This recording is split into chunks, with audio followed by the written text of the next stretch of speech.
물질이 아닌 마음을 드리게 하옵소서라는 제목으로 하나님 말씀 전하겠습니다. 어느 집에 빈대가 4마리 있었다고 해요. 근데 이 빈대들이 늘 그런 고민을 했답니다. 자기네 몸집이 너무 작은 게 항상 불만이었다고 해요. 그래서 하루는 하나님께서 이 빈대들에게 나타나 새해 소원을 물어보았답니다. 첫 번째 빈대에게 하나님이 이렇게 물었대요. 내 소원이 뭐니?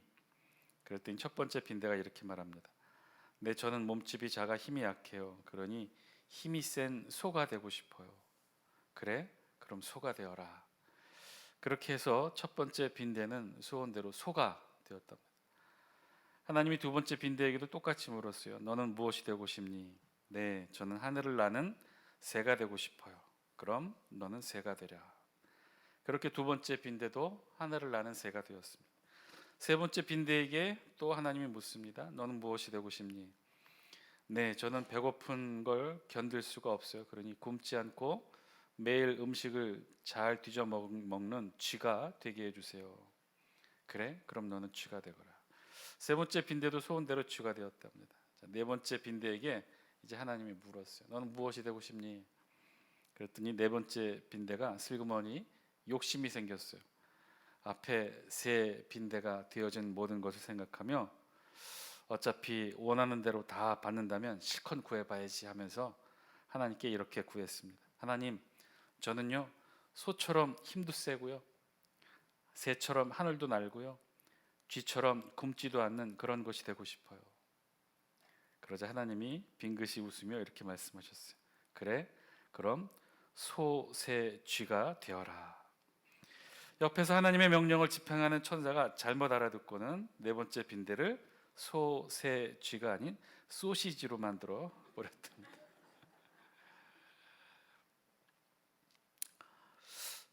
욕심, 우리 알고 있는 욕심이라는 단어 한번 한자 보여주실래요? 욕심이라는 단어가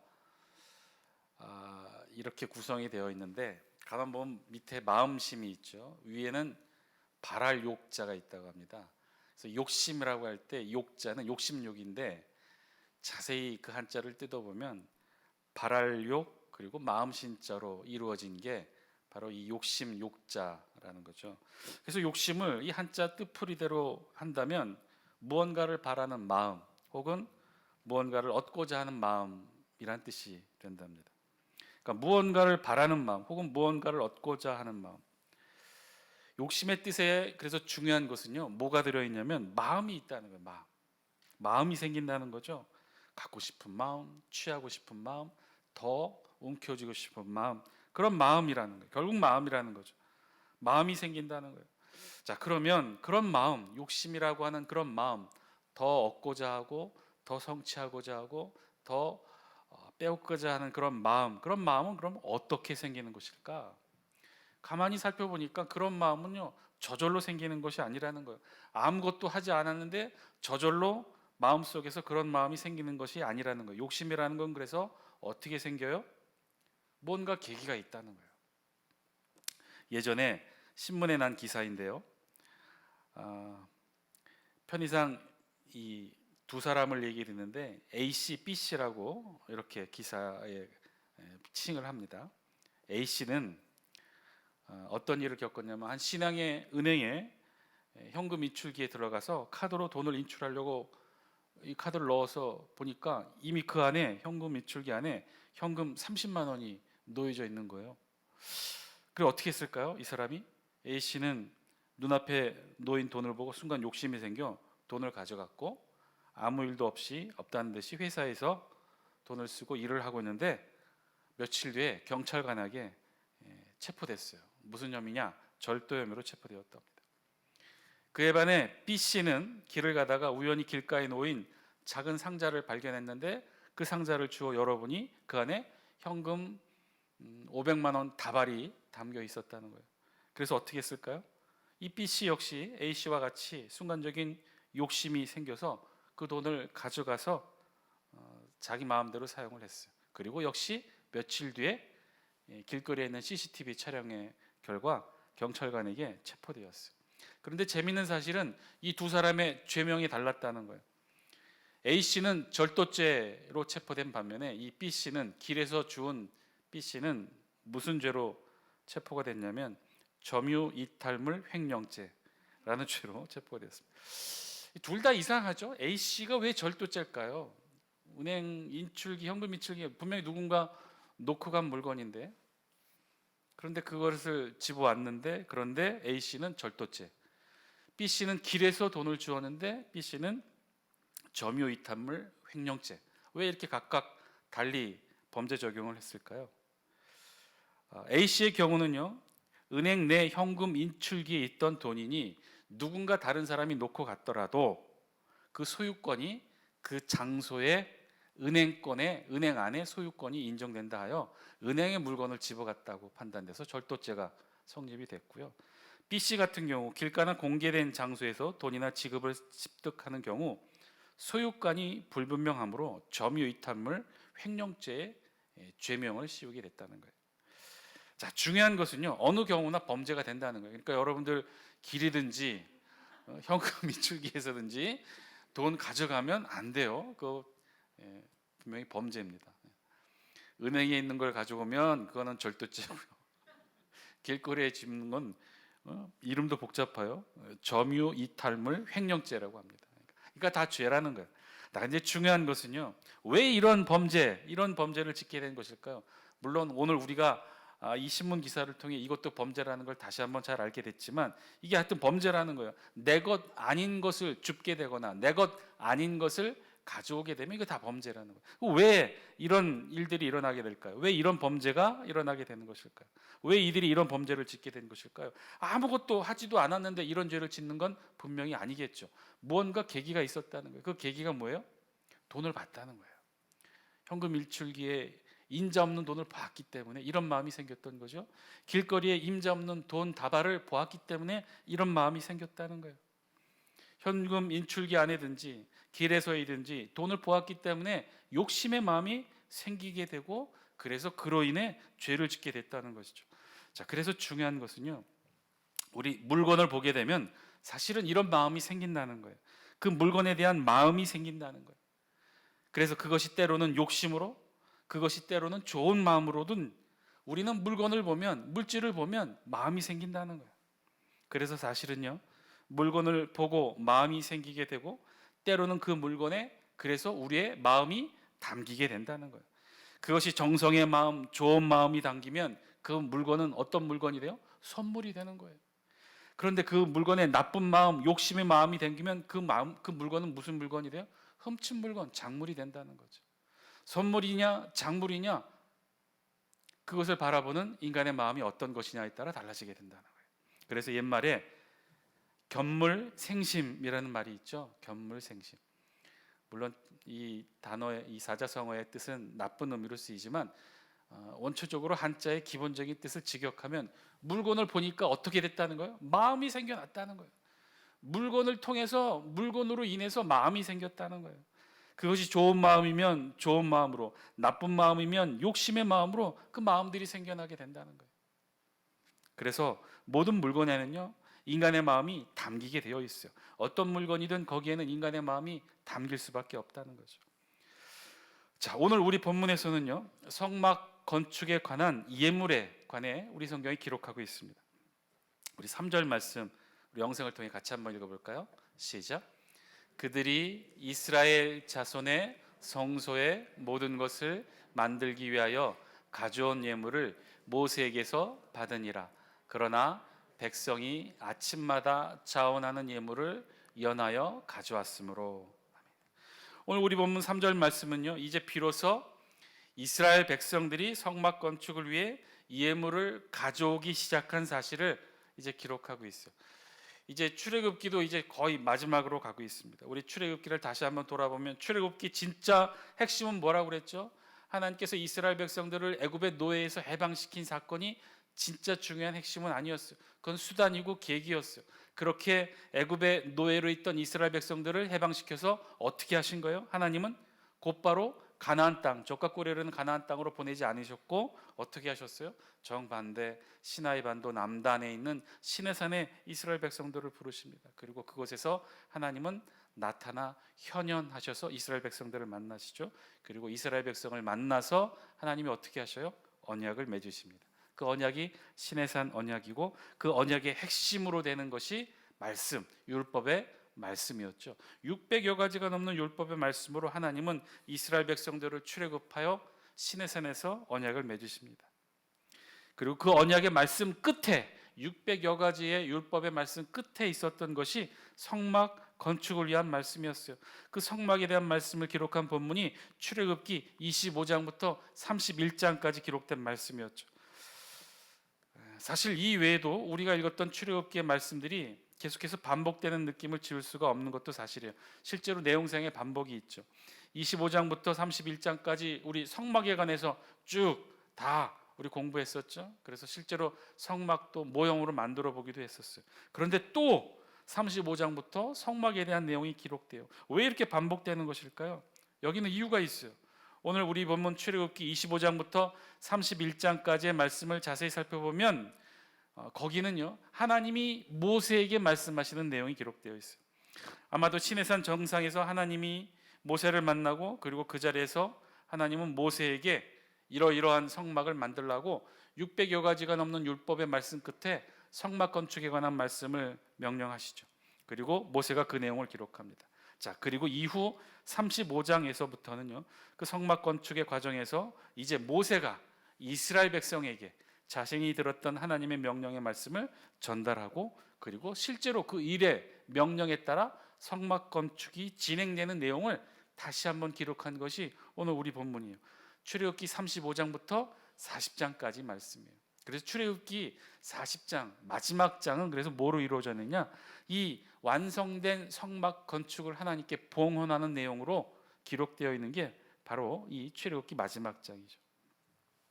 그래서 우리 눈에는 계속 같은 내용이 반복되어 있는 것처럼 보이는데 실제로는 조금 달라요. 먼저는 하나님이 모세에게 말씀하신 것이고 뒤에는 모세가 또다시 이스라엘 백성에게 말하는 것이죠. 실제로 조금씩 차이가 존재하기도 하고 하나님이 모세에게 말씀하실 때와 실제로 모세가 이스라엘 백성에게 또다시 전달할 때 작은 사소한 부분들이지만 차이가 있는 경우가 있습니다. 자, 어쨌든 오늘 우리 36장은요 우리가 다시 읽은 본문에서는 그렇게 해서 하나님으로부터 받았던 명령받은 모세가 이제 이스라엘 백성들에게 실제로 전달하고 있는 내용을 기록하고 있어요. 그 전달의 결과를 기록한 내용이 바로 오늘 우리가 함께 읽었던 본문이에요. 그래서 사실 이런 점이 앞의 내용 25장에서 31장의 내용과 비교해서 없는 독특한 부분이기도 합니다. 앞에서는 하나님의 명령만 기록하고 있어요. 성막 건축을 위해서 백성들로부터 예물을 받으라는 말씀만 있지만 오늘 그 하나님의 명령을 모세가 직접 백성들에게 전달하는 과정에서는 앞에 없는 내용도 기록하게 되는데 그게 무엇일까? 오늘 우리가 다시 꼼꼼히 찾아서 읽어야 될 부분이 바로 그 부분이에요. 3절까지는요 앞에 25장의 내용과 다를 바가 없어요. 하나님의 명령에 따라 이스라엘 백성들은요 자원하는 예물을 연하여 즉 계속해서 끊임없이 가져옵니다. 25장에서는 기쁜 마음으로 드리는 예물이라고 했고 그것을 36장에서는 자원하는 예물이라고 표현하는 것만 좀 차이가 있어요. 자, 그리고 4절 말씀 우리 같이 한번 읽겠습니다. 시작. 성소의 모든 일을 하는 지혜로운 자들이 각기 하는 일을 중지하고 와서 3절 말씀에 보면 그들이 이스라엘 자손의 성소의 모든 것을 만들기 위하여 가져온 예물을 모세에게서 받으니라. 그러나 백성이 아침마다 자원하는 예물을 연하여 가져왔으므로 이스라엘 백성들이 성막 건축을 위해 필요한 예물들을 계속해서 연속하여 계속해서 끊이지 않고 계속해서 예물을 가져왔다는 거예요. 그 말씀을 기록한 것이 3절이에요. 그런데 4절에서는 내용을 바꾸어 전혀 다른 내용을 기록합니다. 그 내용이 뭐예요?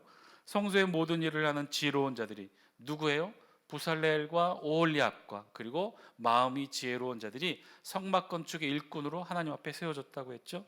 그들이 성소에서 모든 일을 하는 지혜로운 자들이 각기 하는 일을 중지하고 와서 갑자기 예물을 가지고 성막을 만드는 일을 하는 이들이 일 작업을 중지했다는 거예요. 성막 건축을 위해 드려진 자원하는 예물을 가지고 한참 성막을 만들고 있었던 이들이 갑자기 일을 중지했어요. 그리고 모세에게 나옵니다. 5절 함께 읽겠습니다. 시작.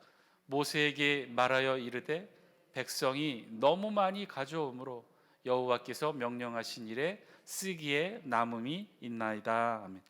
성막 건축 공사를 중단하고까지 모세에게 찾아와 이 일을 아랜 거예요. 근데 그 이유가 무엇이냐? 그 이유는 다름 아닌 백성들이 가져온 예물이 너무 많다는 거예요. 백성이 너무 많이 가져오므로 여호와께서 명령하신 일에 쓰기에 남음이 있나이다. 그러니 공사를 중단하고 모세에게 찾아와 특별히 간청한 거예요. 남음이 있나이다. 히브리어로 밑대라는 단어를 우리말 성경으로 번역한 건데요. 이 단어의 기본적인 뜻은 무엇 이상으로 무엇보다 많은 이런 뜻이에요. 그러니까 그 뜻을 살려서 다시 번역하면 충분한 것보다도 더 많이, 충분한 것 이상으로 정말 많이 가져온 모양이에요. 그러니까 원래 목표치로 한 것보다 조금 더 많은 게 아니라 한 2배, 3배 정도의 많은 양들이 예물로, 성막 건축의 예물로 쏟아져 나온 거죠. 그러니까 부살렐과 오홀리압이 보기에 성막 건축에 필요한 것보다 훨씬 많이 이미 예물이 많이 들어온 상황인 것을 모세에게 알려 작업을 중단한 거예요. 그래서 급기야 6절에서는 어떤 일이 일어나느냐? 모세가 중지명령, 성막 건축을 위한 예물 가져오는 중지명령을 내립니다. 우리 6절 영상을 통해 같이 한번 읽겠습니다. 시작. 모세가 명령을 내림에 그들이 진중에 공포하여 이르되 남녀를 막론하고 성소에 드릴 예물을 다시 만들지 말라 하며 백성이 가져오기를 그치니. 아멘. 성소에 드릴 예물을 다시 만들지 말라. 정확한 번역은 그 성소의 예물을 위한 일을 다시 행하지 말라라는 뜻입니다. 이 명령, 성전 건축, 성막 건축 예물을 더 이상 가져오지 말라는 명령을 모세가 얘기한 거예요. 명령한 거예요. 예물, 성막 건축을 위한 예물, 하나님 앞에 가져오는 예물을 중지 명령을 내린 거예요. 그런데 특이한 것은요, 우리가 자세히 살펴볼 일은 이 6절 말씀에서 보면 모세가 백성들에게 명령을 어떻게 했어요? 단순히 예물을 가져오지 말라라고 공포한 것이 아니죠. 우리 6절 다시 한 번만 영상을 통해 들여다볼까요? 뭐라고 그랬어요? 모세가 남녀를 막론하고 성소에 드릴 예물을 어떻게 해요? 다시 만들지 말라. 가져오지 말라가 아니라 뭐라고 그랬어요? 만들지 말라는 거예요. 여러분, 성막 건축 공사 현장에서 성막 건축을 위한 예물을 가지고 성막을 만드는 이는 누구예요? 부살렐과 오홀리압과 그리고 그들과 함께하는 마음이 지혜로운 자들이에요. 성막 건축을 위해 예물을 가져오는 자들은 누구예요? 이스라엘 백성들이에요. 그런데 지금 모세가 성막 건축을 위해 예물을 가져오는 이스라엘 백성들에게 뭐라고 명령한 거예요? 만들지 말라는 거예요. 다시 만들지 말라고 명령을 한 거예요. 이게 무슨 말씀일까요? 무슨 뜻일까요? 왜 모세는 이렇게 조금 특이하게 중지 명령을 내렸던 것일까요? 그냥 생각해 보아도 이치에 맞지 않는 명령이죠. 지금 문제가 무엇입니까? 5절에 보면 백성이 너무 많이 가져오므로 여호와께서 명령하신 일에 쓰기에 남음이 있다고 그랬어요. 그저 조금 차고 넘치는 게 아니라 한 2배, 3배 충분한 것 이상으로 많이 가져온 상황이에요. 많다는 거예요. 백성들이 너무 많이 가져왔다는 거예요. 그러면 그에 합당한 중지 명령은 뭐죠?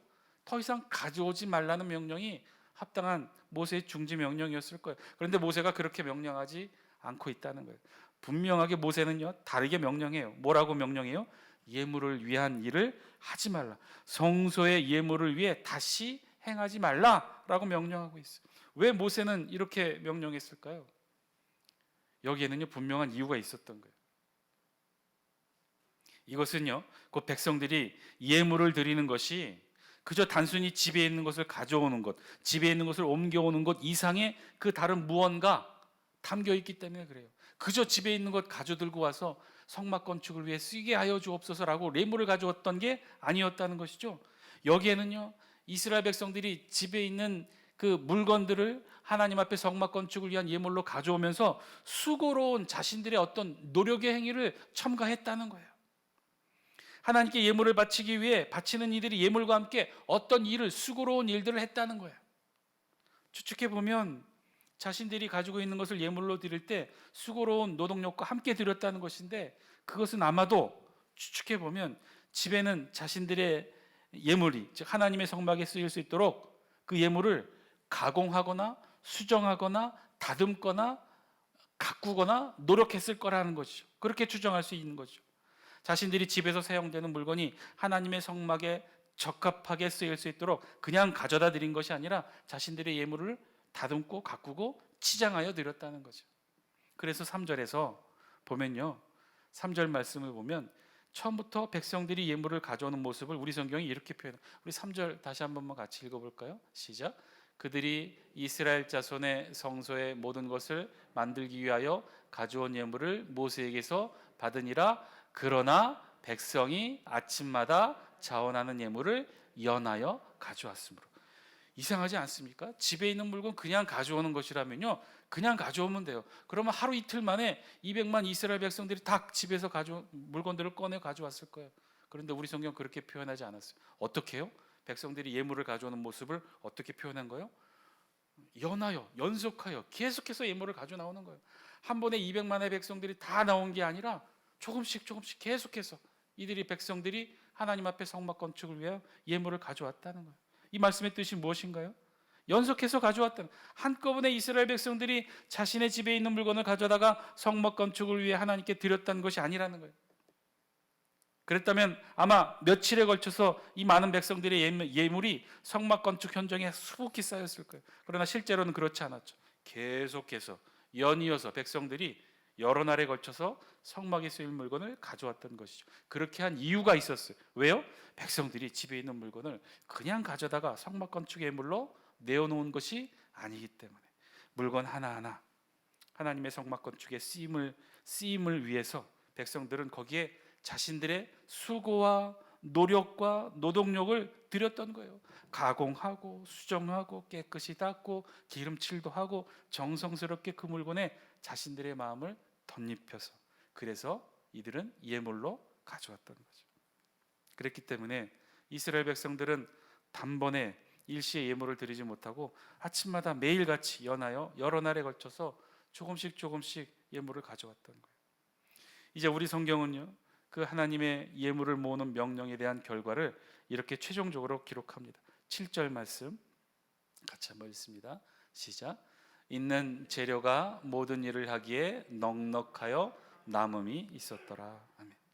예물로 드려진 재료가 모든 일을 하기에 넉넉하여 남음이 있었더라.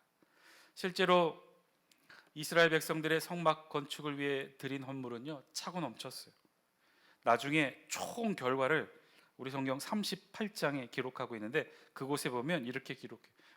금이 1000kg, 은이 3420kg, 놋이 2400kg. 정말로 성막을 건축하는 데 필요한 모든 것들이 차고 넘치도록 예물을 드렸던 거예요. 그러면 한편으로 궁금합니다. 이스라엘 백성들은요, 이 많은 예물을 어떻게 준비했던 것일까요? 아유, 목사님, 지금 이스라엘 백성 숫자가 200만 명 아닙니까? 숫자가 깡패라고, 저마다 한 사람씩 한 돈짜리 금반지 하나씩만 빼도 금반지 한 돈이 3.75g이니까 여기 곱하기 200만 하면 7,500kg. 금반지만 해도 금만 해도 7,500kg. 그런데 38장에서 보면 금은 놋 다 합쳐봐야 6,820kg이에요. 한참 못 미치는 거 아닙니까? 그러니 이 많은 예물, 이것이 많은 예물이라고 할 수 없는 것이죠. 그럴까요? 정말 그럴까요? 이들이 이곳 시내산에 도착하기까지 얼마나 걸렸을까요? 애굽에서 시내산까지 한 3개월 정도 걸립니다. 즉, 이 말의 의미는 3개월 전까지만 해도 이들 이스라엘 백성들은 애굽에서 뭘 하고 있었어요? 노예 생활을 하고 있었어요. 애굽의 노예였어요. 신분이 노예예요. 여러분, 애굽 시대, 그 고대 시대 노예가 금반지 끼고 일하는 거 봤습니까? 애굽을 나와서 자유인이 된 지 3개월밖에 안 됐고, 그것도 홍해를 건너고 여태 광야길을 행했는데, 광야와 사막 같은 곳에서 어디서 이들이 금부치를 구할 수 있었겠습니까? 그런 그들에게 1인당 한 돈의 금반지 3.75g의 기금성의 양은 있을 수 없었던 거죠. 없었을 거예요. 절대로 이렇게 풍족한 예물을 드릴 정도로 이스라엘 백성들 풍요롭지 못했어요. 그럼 이들은 어떻게 이 많은 성막 건축 예물을 하나님께 드릴 수 있었던 것일까요? 영화 쉰들러 리스트에 보면요, 마지막 장면에 그런 장면이 나오죠. 그 사진 한 장 보여주실래요? 폴란드 자신의 고향으로 1100명의 수용소에서 죽을 목숨 유대인들을 다 자신이 돈을 사재를 털어서 다 구해내죠. 그리고 나서 전쟁이 끝났다는 소식을 듣고 쉰들러 자신은 독일 기업가니까 전범으로 또 재판을 받아야 되니 서둘러 도망을 가고 나머지 1100명의 유대인들이 남아서 마지막 쉰들러하고 헤어지는 장면이에요. 그때 이 유대인들이 이 쉰들러에게 마지막 선물의 증표로 반지 하나를 건네죠. 저것은 은반지였어요. 그리고 저 반지 안에는 다음과 같이 기록되어 있는 탈무드의 구절을 기록합니다. 한 사람을 구하는 자 세상을 구하리라. 사실은 우리 성경 예수님의 말씀 가운데 있는 말씀의 또 다른 표현이죠. 예수님의 말씀, 한 생명이 천하보다 귀하다. 이 장면에서도 마찬가지예요. 신들러 리스트에 올랐던, 그래서 목숨을 건졌던 이 1100명의 유대인들이 강제 수용소에서 죽음을 기다리다가 간신히 목숨을 살려서 폴란드까지 쉰들러 때문에 살아왔는데, 그런데 그렇게 와서 그곳에서도 공장에서도 독일군의 총칼 속에 일만 했던 이들이 과연 귀금속이 어디서 났을까요? 영화를 보신 분들은 알겠지만 이 쉰들러에게 주는 반지 하나 만들어주게 어떻게 했어요? 몇 사람이 은이빨을 생자로 뽑았어요. 그리고 그것을 녹여서 쉰들러에게 줬던 거죠.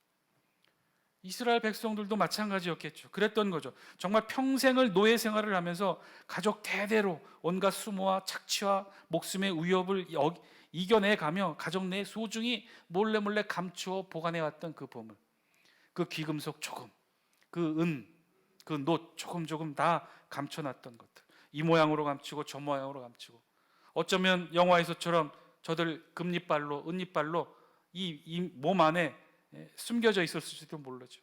수대에 걸쳐서 비록 노예에 살았지만 조금씩 모아놓고 감춰놓았던 그런 금붙이들 다 꺼내서 하나님의 성막 건축에 대를 적합한 모양으로 녹이고 다듬고 예쁘게 꾸미고, 그렇게 정성의 마음을 담아 그 기금속에, 그렇게 이스라엘 백성들은 자신들의 마음을 담아 하나님께 예물로 드렸던 거죠. 그렇게 드린 예물이 결국은 차고 넘쳐서 성막을 건축하기에 충분하게 되었다라고 오늘 성경이 기록했던 거예요. 그래서 모세는요, 중지명령에 그렇게 명령했던 거죠. 성소에 드릴 예물을 더 이상 가져오지 말라고 명령한 것이 아니라 성소에 드릴 예물을 다시 만들지 말라고 명령했던 거예요. 사랑하는 장숙회 성도 여러분, 예물이란 그런 거죠. 그래서 예물은요, 거기에 우리의 마음이 담겨져 있게 되어 있습니다. 그래서 우리는요, 하나님 앞에 물질을 드리는 것이 아니라, 물건을 드리는 것이 아니라 물건과 물질 안에 담겨있는 우리의 마음을 드리는 것이죠. 그래서 우리의 예물은요, 물질을 드리는 것이 아니라 우리의 마음을 드리는 것이 예물이에요. 여러분은 어떤 마음으로 하나님께 예물을 드리고 계십니까? 견물생심이라고 했죠. 비단 욕심의 마음뿐만 아니라 우리는 보게 되는 모든 물질과 물건에 우리의 마음이 생길 수밖에 없어요. 애끼는 마음, 더 갖고 싶은 마음, 사랑하는 마음, 소중히 여기는 마음. 매주 드리는 우리의 예물에도 그래서 우리의 마음이 담겨지게 되는 것이죠.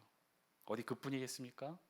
우리가 드리는 예물뿐만 아니라 우리가 행하는, 매주 드려지고 행해지는 우리의 모든 신앙의 행위들, 헌신이든지 봉사든지 예배에 참여하는 우리의 마음이라든지 우리의 정성과 시간이라든지, 여기에는 다 우리의 마음이 담기게 된 거예요. 매주 드리는 예물, 매주 행하는 봉사, 헌신의 자리, 아니 매주 드려지는 이 예배의 자리든지 새벽 기도회, 수요 기도회, 여전도의 모임과 또 앞으로 다시 시작하게 될 모든 우리 교회 안의 모임들, 우리가 행하는 모든 예배의 자리, 기도의 자리, 모임의 자리조차도 사실은 그곳에 우리의 마음이 담겨진 거죠. 일부 예배에 참석하신 한 집사님이 한 번은 그런 얘기 하시더라고요. 식사 자리에서 하셨던 말씀인데, 연세가 50대가 넘어서 이제 60대 바라보고 계신 것 같은데, 자신은 지금까지도 식사 조절을 하신대요.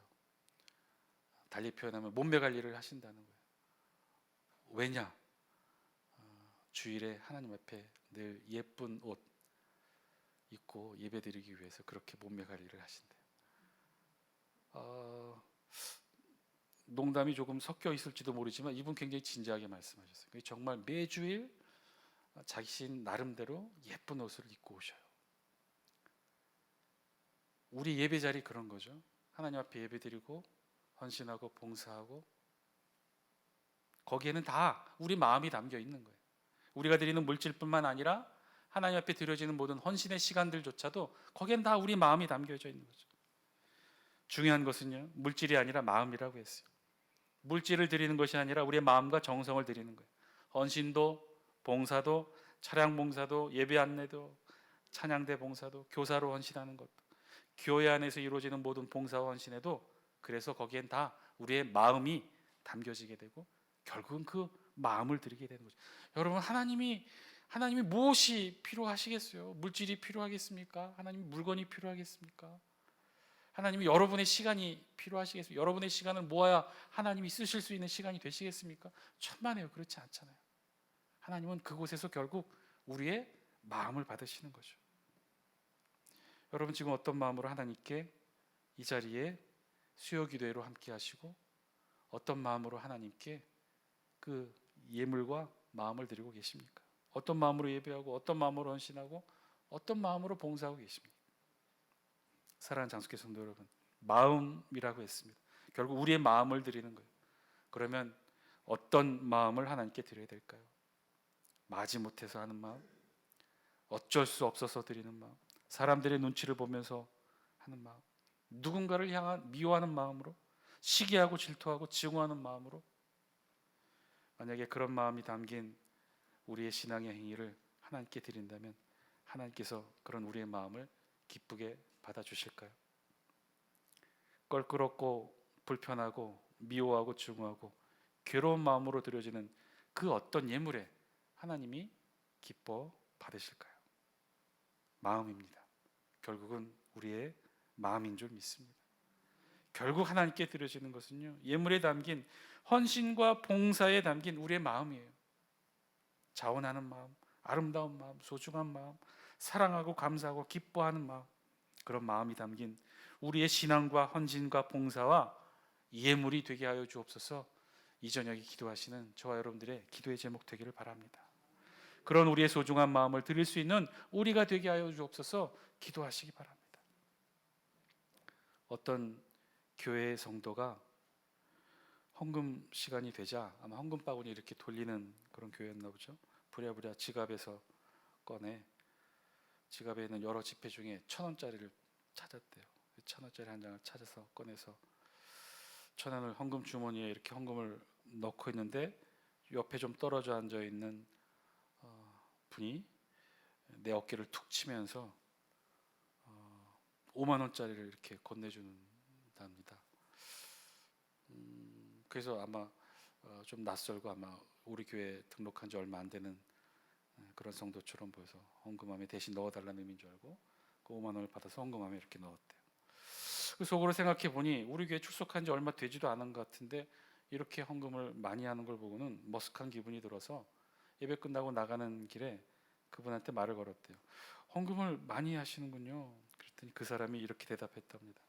아니요, 아까 선생님께서 지갑에서 헌금을 꺼내실 때 바닥에 떨어뜨렸던 거 주워드린 거예요.